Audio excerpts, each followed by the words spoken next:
अस्सलाम वालेकुम दोस्तों, कैसे हैं आप सब? आई होप आप सब ठीक होंगे। तो फ्रेंड्स, आज हम बनाने वाले हैं एक बहुत ही प्यारी और ट्रेंडिंग शॉर्ट कुर्ती। सबसे पहले आप ये कपड़ा देखिए, ये एकदम सॉफ्ट क्रेप फैब्रिक है। ये प्रिंट मुझे इतना ज्यादा पसंद आया था कि मैंने लोकल मार्केट से सीधे 5 मीटर ले लिया है। लेकिन आज की इस शॉर्ट कुर्ती के लिए हमें सिर्फ 2 मीटर कपड़े की जरूरत पड़ेगी। इसके साथ ही मैंने 1.5 मीटर कॉटन की लेलिंग ली है और कुर्ती को एक बुटीक वाला लुक देने के लिए मैंने ये 5 मीटर लेस लिए है। तो चलिए जल्दी से इसकी कटिंग शुरू करते हैं। सबसे पहले हम लेलिंग यानी अस्तर पर मार्किंग शुरू करेंगे। मुझे कुर्ती की टोटल लेंथ 33 इंच चाहिए, तो लेलिंग हम 3 इंच कम यानी 30 इंच पर मार्क करेंगे और इसकी चौड़ाई मैंने 13 इंच ली है। मैंने सारे मेजरमेंट्स पहले ही अपनी बुक में नोट कर लिया है ताकि कोई गलती ना हो। तो चलिए इसकी मेजरमेंट्स के हिसाब से लेलिंग पर मार्किंग शुरू करते हैं। अब आते हैं मेजरमेंट्स पर। सबसे पहले हम शोल्डर का निशान 7 इंच पर लगाएंगे और वहां से 0.75 यानी पौना इंच शोल्डर डाउन के लिए मार्क करेंगे। ध्यान रखिए इस डाउन मार्क के बिल्कुल नीचे से ही हमें आर्मोल के लिए 7 इंच पर निशान लगाना है और फिर इस मार्क को मिलाकर एक सीधी लाइन ड्रॉ कर लेनी है। अब चेस्ट का नाप लेते हैं। हमारी टोटल चेस्ट 40 इंच है, जिसे 4 से डिवाइड करने पर आएगा 10 इंच। इसमें 1.5 इंच मार्जिन जोड़कर हम 11.5 इंच 11.5 इंच पर मार्क करेंगे।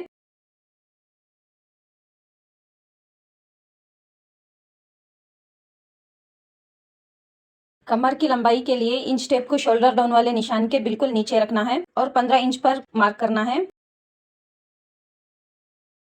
और हिप की मार्किंग 21 इंच पर आएगी। कमर की चौड़ाई 36 इंच है, जिसे 4 से डिवाइड करने पर आएगा 9 इंच और इसमें 1.5 इंच मार्जिन मिलाकर मैं टोटल 10.5 इंच पर निशान लगा रही हूँ।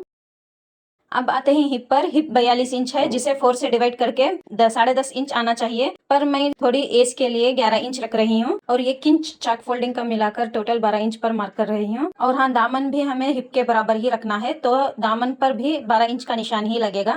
अब जहाँ जहाँ हमने निशान लगाए हैं उन्हें मिलाते हुए लाइंस ड्रॉ कर लेंगे।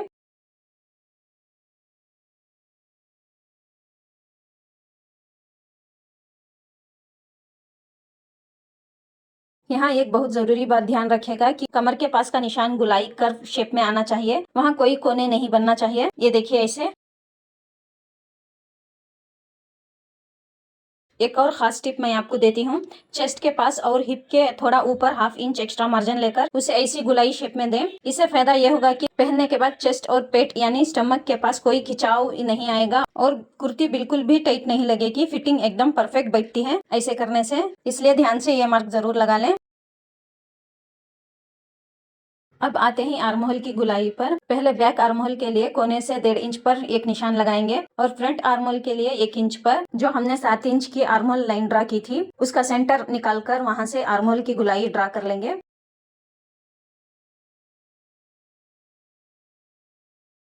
और फ्रंट आर्म होल के लिए लाइन से ½ इंच अंदर की तरफ निशान लगाकर थोड़ी डीप गुलाई गहरी शेप देंगे ताकि फ्रंट में कोई झोल ना आए। अब जैसे जैसे हमने निशान लगाए हैं बिल्कुल उसी शेप में हम लेलिंग की कटिंग कर लेंगे। ये देखिए मैंने कटिंग कर लिया है। अब दोनों पार्ट्स को अलग करेंगे और बैक पार्ट को हटाकर फ्रंट वाले हिस्से में आर्म होल की जो थोड़ी गहरी डीप मार्किंग की थी उसे कट करके निकाल देंगे।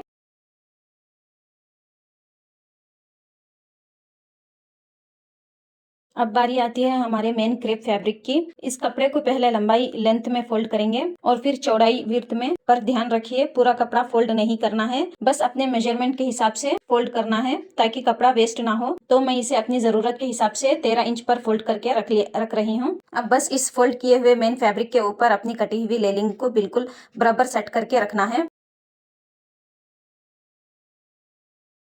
लेकिन यहाँ एक बात का ख्याल रखना है, हमारी रेडी लेंथ 33 इंच है, तो 2 इंच नीचे की फोल्डिंग का मार्जिन एक्स्ट्रा मिलाकर मैं फैब्रिक की टोटल लंबाई 35 इंच पर मार्क करके और एज इट इज कटिंग कर लेनी है। आपका जो भी मेजरमेंट है लंबाई की उसके हिसाब से कटिंग कर लेनी है।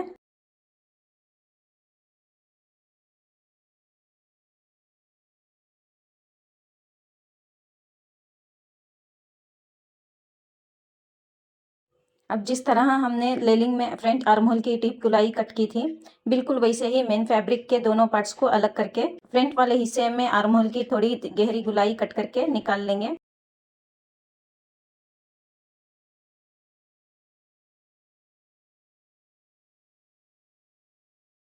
और लीजिए हमारी कुर्ती की कटिंग यहाँ कंप्लीट हो गई है।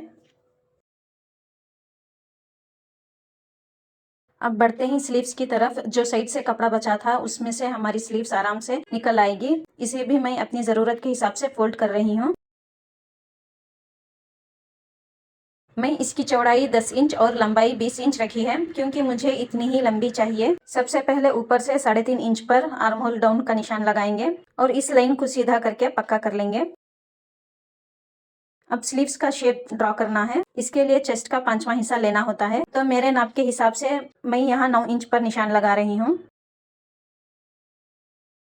नीचे की मोहरी स्लीव्स ओपनिंग की बात करेंगे तो मैं इसे थोड़ा लूज रख रही हूँ, क्योंकि मुझे बेली स्लीव्स स्टाइल बनाना है, तो मैं इसे पूरे 10 इंच पर मार्क कर रही हूँ।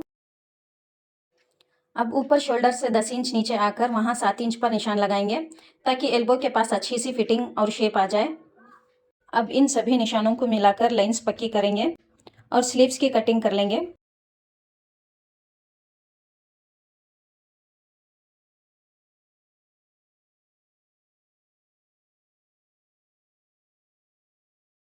कटिंग पूरी होने के बाद ऊपर शोल्डर वाले हिस्से पर एक छोटा सा कट लगाकर सेंटर का निशान जरूर बना लें। अब दोनों स्लीव्स को पूरा खोलकर सीधा बिछा लें। जिस तरह हमने कुर्ती के फ्रंट हिस्से में गहरी गुलाई दी थी, बिल्कुल वैसे ही स्लीव्स के एक साइड पर फ्रंट आर्म होल के लिए थोड़ी गहरी डीप गुलाई की मार्किंग करेंगे और उसे कट कर लेंगे।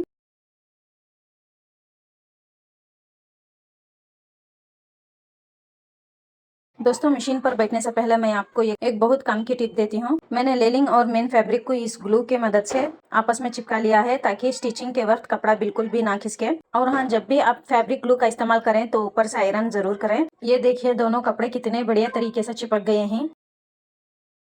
अब हम फ्रंट नेक की मार्किंग करेंगे, जो हमने कटिंग के वक्त बचा ली थी। गले की चौड़ाई 3 इंच ले रही हूँ और लंबाई 5 इंच।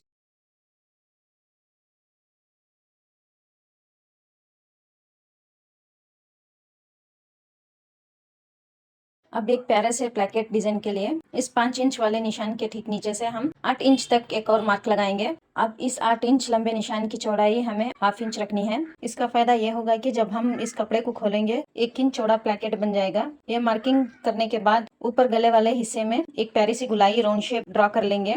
बस अब इन्हीं निशानों के ऊपर से हमें सफाई से कटिंग कर लेनी है।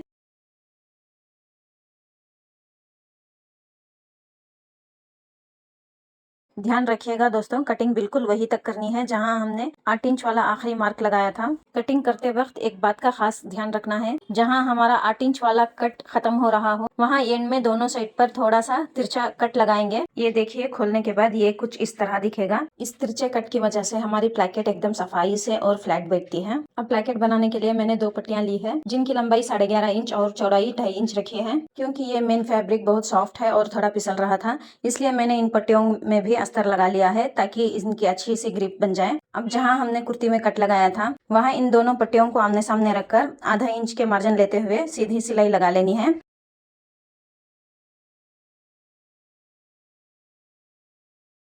अब हम कुर्ती का बैक पार्ट लेंगे और इसे बिल्कुल बराबर सेट करके बिछा लेंगे। कॉलर लगाने के लिए बैक नेक की चौड़ाई हमें फ्रंट नेक के बराबर यानी 3 इंच ही रखनी है, पर लंबाई सिर्फ 1 इंच लेकर एक छोटी सी गुलाई में कटिंग कर लेनी है।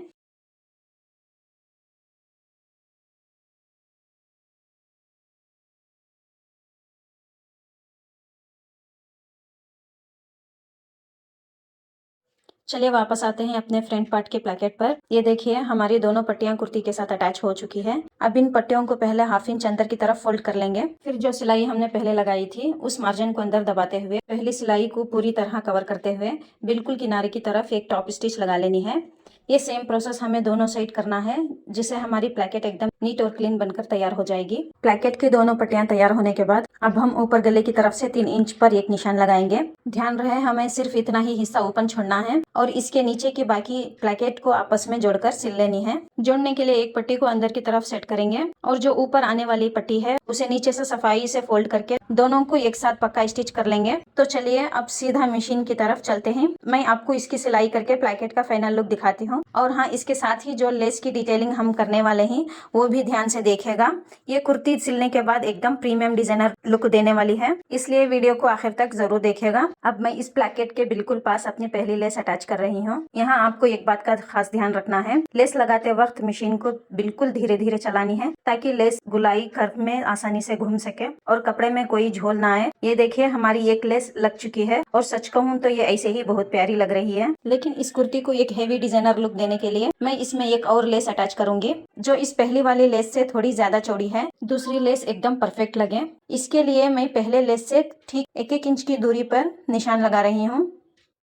अब इन निशानों को मिलाकर एक लाइन ड्रॉ कर लेंगे। इस लाइन के ऊपर लेस रखकर सिलने से हमारी दूसरी लेस बिल्कुल सीधी और बराबर डिस्टेंस पर लगेगी। अब इस दूसरी और चौड़ी लेस को लगाते वक्त एक बहुत जरूरी बात का ध्यान रखना है। अगर हम इस लेस को डायरेक्ट घुमाने की कोशिश करेंगे तो ये ठीक से नहीं घूमेगी और कपड़े में झोल पकड़िंग आ जाएगा। इसके लिए मैं आपको एक बहुत आसान ट्रिक बताती हूँ। जहाँ पर हमें लेस को घुमाना है या कर्व देना है, वहाँ लेस को लाकर एक छोटी सी तिरछी फोल्ड बनानी है और उसके ऊपर सिलाई लगा देनी है। ऐसा करने से लेस में एकदम परफेक्ट कोना कॉर्नर बन जाता है और पूरी स्टिचिंग में एक प्रोफेशनल फिनिशिंग आती है। दोस्तों, आगे से जब भी आपको लेस में कोना बनाना हो तो बिल्कुल यही ट्रिक आजमाएगा। अब इस कोने को बिल्कुल ऐसे ही सेट रखकर हम इस पर सफाई से सीधी सिलाई लगा लेंगे। ध्यान रहे कि कोने पर मशीन को 1-2 बार आगे पीछे करके सिलाई लॉक जरूर कर लें। वैसे दोस्तों, अगर आपको मेरी ये छोटी छोटी बुटीक वाली ट्रिक काम की लग रही है तो इस वीडियो को अभी लाइक और सेव जरूर कर लीजिए, ताकि जब भी आप कुर्ती सिए तो ये वीडियो आपको आसानी से मिल जाए। प्लाकेट और लेस की डिटेलिंग के साथ हमारा फ्रंट नेक बिल्कुल तैयार है। अब हम कुर्ती का बैक पार्ट लेंगे और दोनों के कंधे शोल्डर्स आपस में ज्वाइन कर लेंगे।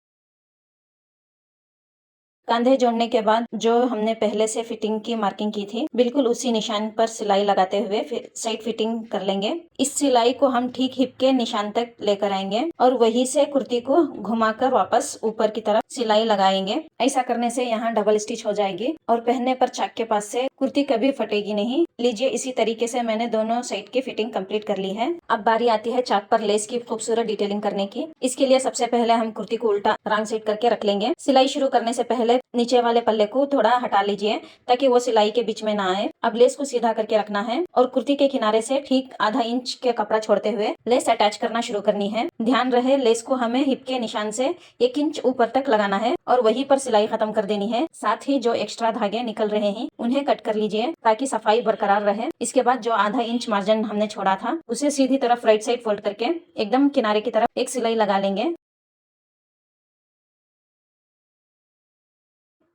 अब हम कुर्ती को वापस सीधी तरफ राइट साइड पलट लेंगे। कुर्ती को सीधी तरफ राइट साइड पलटने के बाद जितना मार्जिन हमने अंदर फोल्ड किया था उसे सेट करते हुए अब ऊपर से एक पक्की सिलाई लगा लेंगे। यहाँ ध्यान दीजिए, हिप के पास 1 इंच ऊपर जहाँ हमने सिलाई रोकी थी वहाँ थोड़ी सी लेस बाहर आकर डिस्टर्ब कर रही है। इस एक्स्ट्रा लेस को हम सफाई से कट करके निकाल देंगे ताकि यहाँ कोई मोटापा बल्क ना रहे। बस इसी तरह आधा इंच फोल्ड करते हुए पूरी सिलाई को कंप्लीट कर लेंगे। अब ये पट्टी बैक साइड की तरफ चली जाएगी। यहाँ आपकी मर्जी है, आप चाहे तो इसे हाथ से तुरपाई भी हेमिंग कर सकती हैं या तो मशीन से सिलाई भी लगा सकते हैं। मैं फिलहाल इसे ऐसे ही छोड़ रही हूँ। और दोस्तों, बिल्कुल इसी सेम तरीके से मैं बाकी तीनों साइड भी लेस लगाकर अटैच कर लूंगी। वीडियो ज्यादा लंबी ना हो जाए और आप लोग बोर भी ना हो, इसलिए मैं सिर्फ एक ही साइड का डिटेल में दिखाया है। बाकी मैं इस तीनों साइड भी स्टिच करके लेस अटैच करके आपको दिखाऊंगी। दोस्तों, आप देख सकते हैं कि मैंने कुर्ती के चारों चॉप स्लिट्स बिल्कुल सफाई के साथ तैयार कर लिए हैं। अब हम कुर्ती के दामन यानी घेर पर भी लेस की खूबसूरत डिटेलिंग करेंगे। इसके लिए मैंने कुर्ती की रॉन्ग साइड पहले से ही फ्यूजिंग पेपर चिपका लिया है। इस फ्यूजिंग पेपर की चौड़ाई मैंने 2 इंच रखी है और लंबाई पूरे दामन के बराबर ली है। अब हम लेस लेंगे और इस फ्यूजिंग पेपर के बिल्कुल किनारे पर रखकर इसे सिलाई से अटैच कर लेंगे।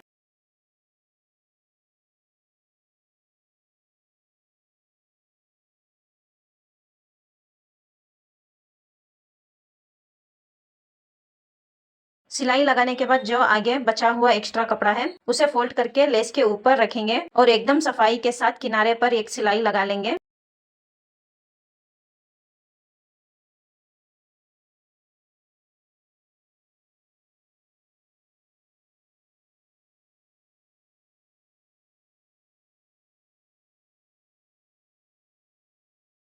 ये कंप्लीट होने के बाद हम अपने दामन को सीधी तरफ यानी राइट साइड पलट लेंगे।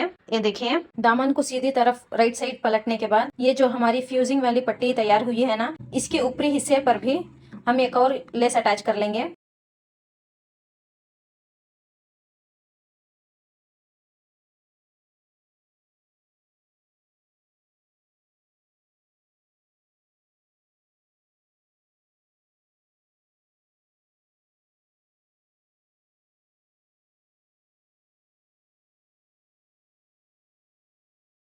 ये देखिए, सिलाई कंप्लीट होने के बाद ये कितनी प्यारी लग रही है। दामन के बिल्कुल एज किनारे पर हमारी पहली लेस, बीच में ये सफाई से बनी हुई पट्टी और पट्टी के दूसरी साइड पर एक और लेस। सच में ये कॉम्बिनेशन एकदम मस्त और प्रीमियम लग रहा है। दोस्तों, आप देख सकते हैं कि चौक और दामन की लेस लगाने के बाद इस कुर्ती का लुक एकदम प्रीमियम आ रहा है। अब हमारे घेर का काम पूरा हो चुका है और बस स्लीव्स और कॉलर तैयार करना बाकी है। तो सबसे पहले हम अपनी स्लीव्स आस्तीन तैयार करेंगे, इसलिए फिलहाल हम कुर्ती को थोड़ी देर के लिए साइड में रखते हैं और अपनी कट की हुई स्लीव्स को ले लेते हैं। दोस्तों, अब हम अपनी स्लीव्स पर भी बिल्कुल वैसे ही सेम डिजाइन बनाएंगे जो हमने दामन पर बनाया था। ये देखिए, मैंने स्लीव्स की उल्टी तरफ रॉन्ग साइड 2 इंच चौड़ी फ्यूजिंग पेपर की पट्टी चिपका लिया है। यहाँ एक जरूरी बात का ध्यान रखिए, मैंने दोनों साइड से 1.5 इंच कपड़ा बिना फ्यूजिंग के छोड़ दिया है। ऐसे इसलिए क्योंकि यहाँ हमारी फिटिंग की सिलाई आएगी और वहाँ हमें लेस नहीं दबानी है, इसलिए मैंने ये छोड़ के अब जैसे मैंने आपको दामन में डिटेल के साथ लेस लगाना सिखाया था, बिल्कुल उसी तरीके से हम स्लीव्स पर भी ये डबल लेस और पट्टी का डिजाइन तैयार कर लेंगे।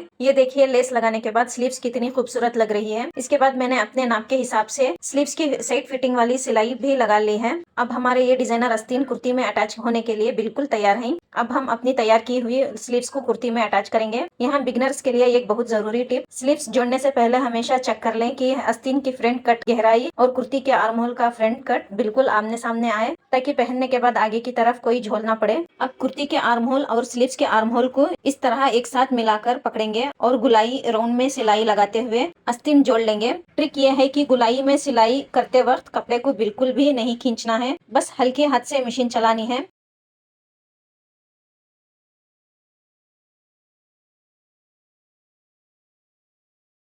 और ये देखिए, मैंने दोनों स्लीव्स बिल्कुल परफेक्ट फिनिशिंग के साथ अटैच कर लिए हैं। दोस्तों, यहाँ तक हमारी कुर्ती का मेन काम, चाक, दामन, आस्तीन और फ्रंट नेक का खूबसूरत डिजाइन सब पूरी तरह से कंप्लीट हो चुका है। अगर आपको यहाँ तक का डिजाइन और मेरी बताई हुई छोटी छोटी ट्रिक्स पसंद आई है तो प्लीज वीडियो को अभी लाइक कर दीजिए और चैनल पर नए हैं तो सब्सक्राइब जरूर करें। अब हमारी इस डिजाइनर कुर्ती में सिर्फ एक आखिरी चीज और वो है ट्रेनिंग कॉलर। तो चलिए उसे भी फटाफट तैयार करते हैं। दोस्तों, जैसे कि आपने देखा, इस कुर्ती में हमने बहुत सारे डिटेल काम किए हैं। फ्रंट नेक की ब्लैकेट, उस पर डबल लेस का डिजाइन, साइड स्लिट्स यानी चौक और दामन की प्रीमियम लेस डिटेलिंग और ये खूबसूरत डिजाइनर बेल स्लीव्स। क्योंकि इस एक ही वीडियो में सिखाने के लिए इतने सारे काम और इतने सारे बारीकियां थे, इसलिए मैंने कॉलर बनाना और अटैच करने का हिस्सा वीडियो में इस शामिल ही नहीं किया है, ताकि वीडियो ज्यादा लंबी और बोरिंग ना हो जाए। लेकिन आप परेशान होने की बिल्कुल भी जरूरत नहीं है। इस कुर्ती की परफेक्ट ट्रेंडिंग कॉलर कट करना और अटैच करने का आसान तरीका मैंने अपने आने वाली नेक्स्ट वीडियो में पूरी डिटेल के साथ। तो अगर आपने अभी तक चैनल को सब्सक्राइब नहीं किया है तो जल्दी से सब्सक्राइब करके नोटिफिकेशन का बेल दबा लीजिए, ताकि वो